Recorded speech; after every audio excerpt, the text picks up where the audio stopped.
Arthur Schopenhauer nació en Danzig en 1788. Para él la vida no tiene sentido ni valor. Somos un querer que nunca puede satisfacerse ni detenerse, y por eso vivimos en permanente sufrimiento cuando no alcanzamos los objetos de nuestro deseo o en profundo tedio cuando los alcanzamos. La realidad no es lo que nos representamos o pensamos, sino que es profundamente absurda. Para Schopenhauer, este mundo es el peor de los mundos posibles.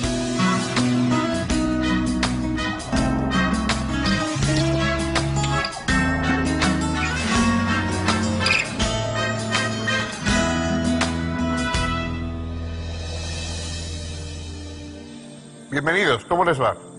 Vamos a continuar reflexionando hoy sobre un pensador realmente especial, porque fue un carácter de esos que no se encuentran frecuentemente.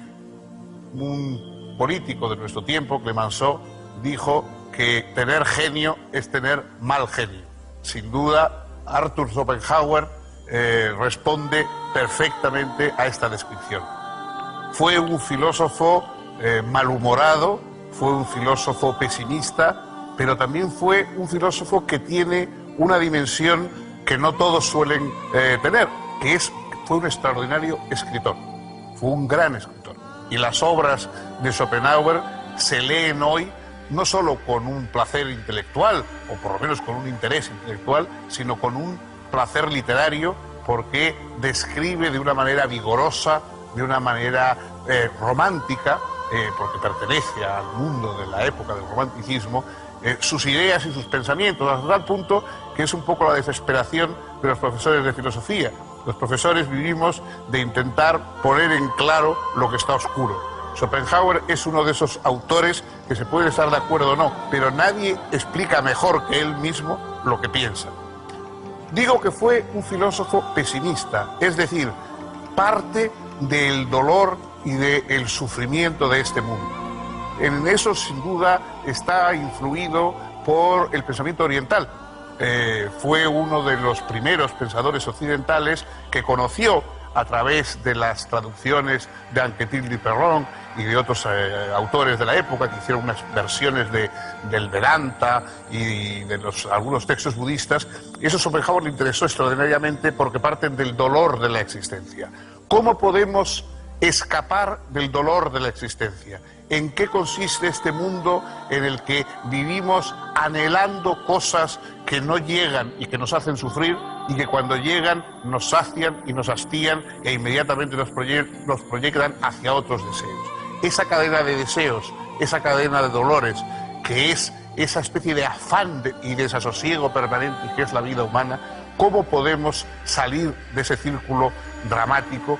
¿Cómo podemos escapar de la maldición de la voluntad? Este fue el centro, el núcleo del pensamiento de Schopenhauer.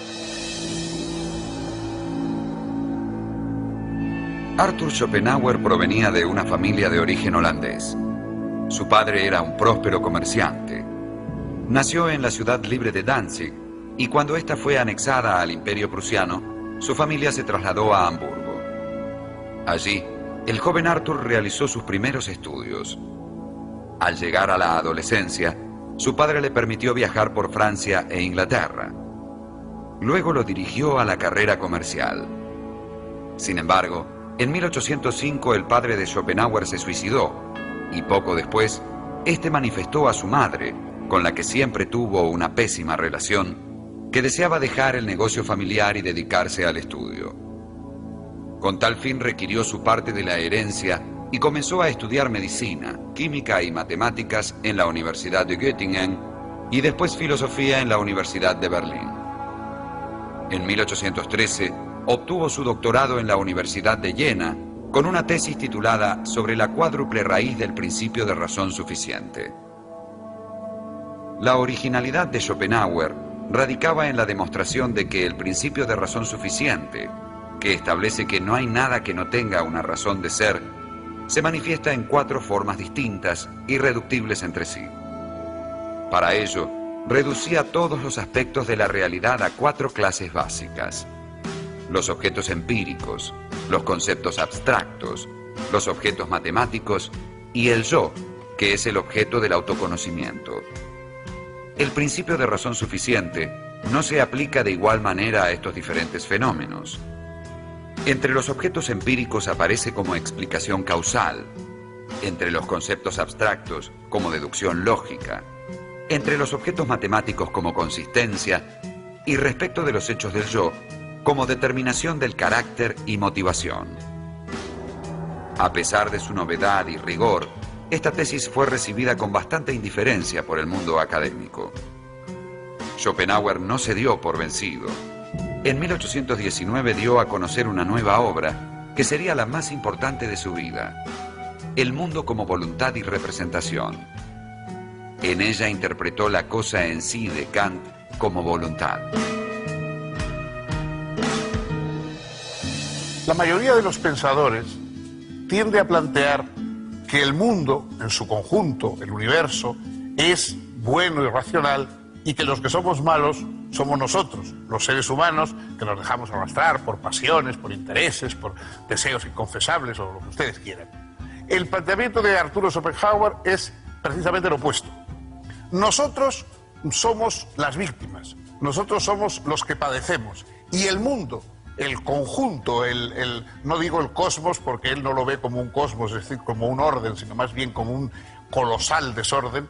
El mundo es lo que es malo, lo que es siniestro, lo que está poseído por un afán incansable de posesión, de destrucción, busca y desecha cosas constantemente. Es decir, el conjunto del universo es lo malo y nosotros somos las víctimas, somos los que padecemos, aunque naturalmente estamos contagiados por ese mal universal, pero somos al menos los que podemos intentar escapar de él.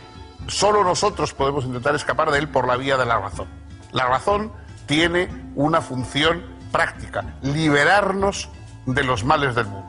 Quien se deja llevar por la pasión, quien se deja llevar por el deseo, quien se deja llevar por la voluntad, ese está condenado. Continuará el ciclo permanente que lleva de el no tener y por lo tanto sufrir por no tener, al tener y por lo tanto sufrir por hastiarse de tener. La razón es la que nos puede mostrar las cosas tal como son y al verlas hacernos renunciar a esa voluntad que nos constituye. Para Schopenhauer, la gran voluntad cósmica, la gran voluntad que lo mueve todo, es una especie de monstruo terrible que desea, que permanentemente, que acumula el frenesí de las pasiones, que no tiene ningún objetivo, porque desea cosas que no llevan a nada más que a seguir deseando. Es decir, desea desear. La voluntad lo que quiere es querer más siempre, permanentemente, y prolongar esta especie de terrible circo de las pasiones y de los enfrentamientos. La razón nos puede revelar la voluntad tal como es, y al verla sentir el lógico rechazo y renunciar a participar en ese juego del cual nadie puede salir ganador.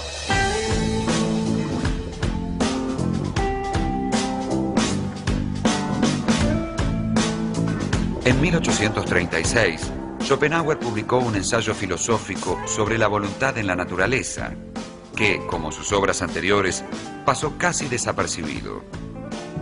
Luego, entre 1839 y 1840, dio a conocer 2 artículos sobre ética que reunió en un volumen titulado Los 2 problemas fundamentales de la ética. El primero de ellos, que trataba sobre el libre albedrío, obtuvo un premio de la Academia de Ciencias de Noruega. En 1844, Schopenhauer publicó una segunda edición de El mundo como voluntad y representación, incluyendo unos 50 nuevos capítulos. En 1859 fue editada una colección de artículos y aforismos suyos bajo el título de Parerga y Paralipomena, lo que significa algo así como cosas insignificantes y cosas que no vienen al caso, obra que le dio una fama inmediata. La segunda mitad del siglo XIX era más receptiva a la visión pesimista y desencantada del filósofo de lo que había sido la primera. De toda Europa llegaban visitantes ilustres para conocer al filósofo. Muchas universidades dieron lugar a la discusión de sus ideas. Muchas invitaciones y homenajes cayeron sobre él. En virtud de este éxito, dio entonces a la imprenta una tercera edición de El mundo como voluntad y representación, nuevamente ampliada.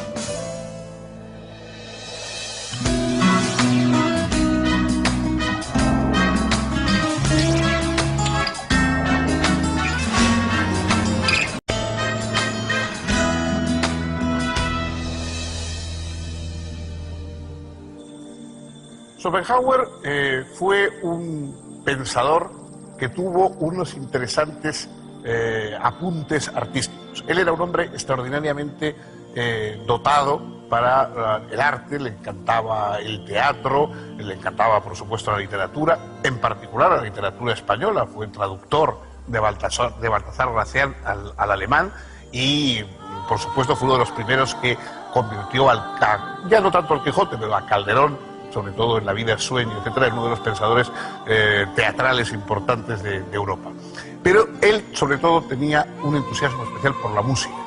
La música para él era verdaderamente la expresión mejor, mucho mejor que la palabra, mucho mejor que la reflexión. La música era la mejor expresión de en qué consiste el universo. Cuando oímos a una gran creación musical, estamos algo así como oyendo el rumor de la voluntad, el rumor del mundo, a la vez seductor, crispante, relajante, vigorizador. Todo lo que el mundo es lo podemos escuchar por medio de la música, y la música nos revela la esencia del universo mejor que ninguna palabra o ninguna otra cosa.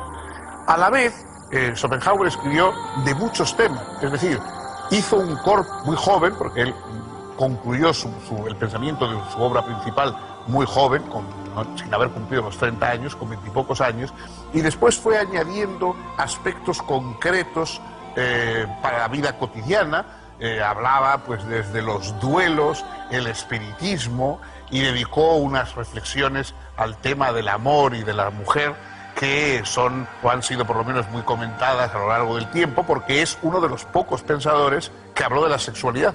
Es decir, los filósofos por lo general suelen ser bastante asexuados en sus filosofías. Schopenhauer no. Schopenhauer directamente habla de la sexualidad heterosexual y homosexual, y lo convierte ese afán de la sexualidad en uno de los motores centrales en que la voluntad se expresa en el mundo. Tiene una amplia gama de aspectos concretos que incluso muchas veces han sido editados y presentados aparte de su obra principal como unas reflexiones prácticas sobre el arte de relacionarse con los demás, sobre el arte de escapar de las seducciones del amor, etcétera, etcétera.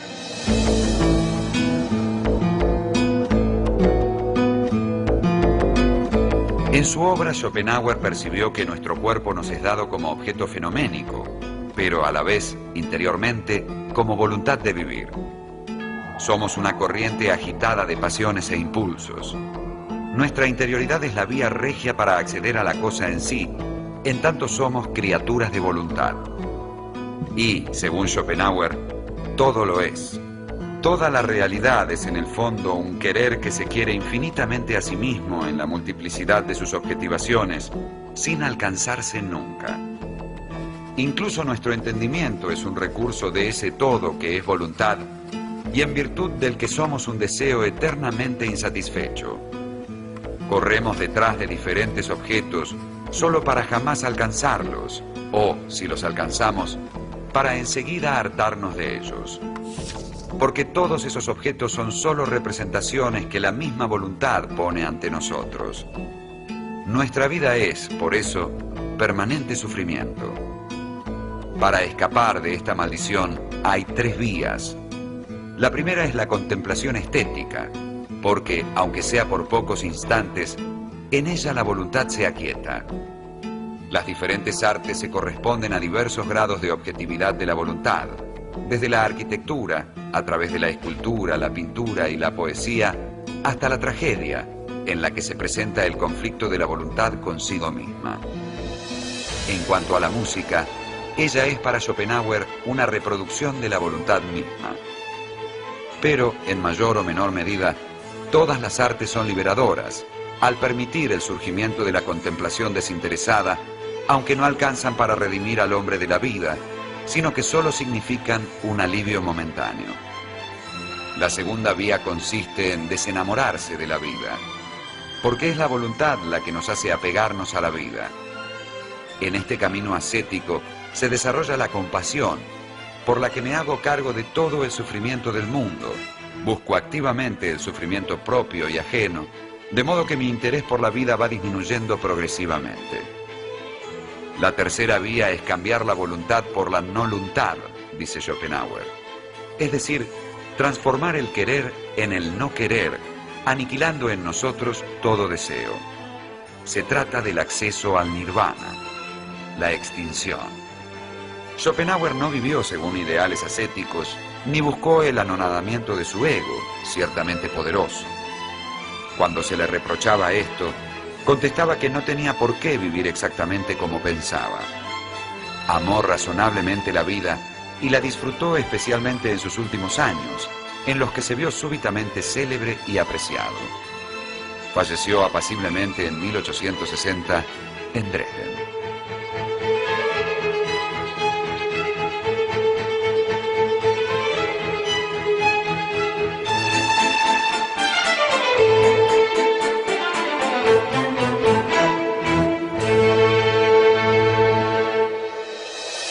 Schopenhauer, como hemos dicho, fue un gran escritor. Por lo tanto, sigue siendo leído. Y además, ha sido leído incluso mucho más por personas ajenas al campo profesional de la filosofía que por los profesores de filosofía. Él se llevó muy mal, como saben, con los profesores de filosofía. Se enfrentó a Hegel, se enfrentó a Schelling, dijo auténticas barbaridades de todos ellos y despreció la filosofía académica, entre otras cosas porque no había logrado triunfar en ella y él tenía un ego bastante potente. Pero su triunfo es auténtico, porque efectivamente la mayoría de sus rivales hoy solo son manejados por los grandes especialistas en filosofía y en cambio su obra sigue siendo leída. El mundo como voluntad y representación, Parerga y Paralipomena, las obras principales de Schopenhauer son leídas por artistas, por literatos, por poetas, por cineastas. Es decir, es uno de esos autores que está mucho más en las manos de los que rodean a los filósofos que de los filósofos mismos. Pero sobre todo hay algo en la posteridad de Schopenhauer que fue un triunfo extraordinario, porque nada menos que Sigmund Freud encontró en la obra de Schopenhauer el primer atisbo del planteamiento de lo que era el psicoanálisis, hasta tal punto, porque la teoría de la locura en Schopenhauer es tan semejante a la doctrina de Freud, incluso habla de que es un olvido voluntario de algo insoportable, que uno se olvida y se sustituye por un falso recuerdo, etcétera. En fin, es hasta tal punto semejante la doctrina de Schopenhauer de la doctrina de Freud, que Freud se creyó obligado a decir que él no había leído a Schopenhauer hasta haber expuesto su doctrina, que fue después algún amigo que le dijo el parecido que existía entre la teoría del psicoanálisis y el pensamiento de Schopenhauer. De modo que, efectivamente, este mundo de lo irracional que se sublima en lo racional, este mundo de pulsiones que nos puede llevar al desgarramiento íntimo e incluso a la locura, ese planteamiento de la base que no razona, sobre la que se establece frágilmente la razón, todo eso que hoy conocemos mucho más explicado con mucho más sofisticación, pero todo eso está en Schopenhauer. De modo que en ese sentido su triunfo fue decidido.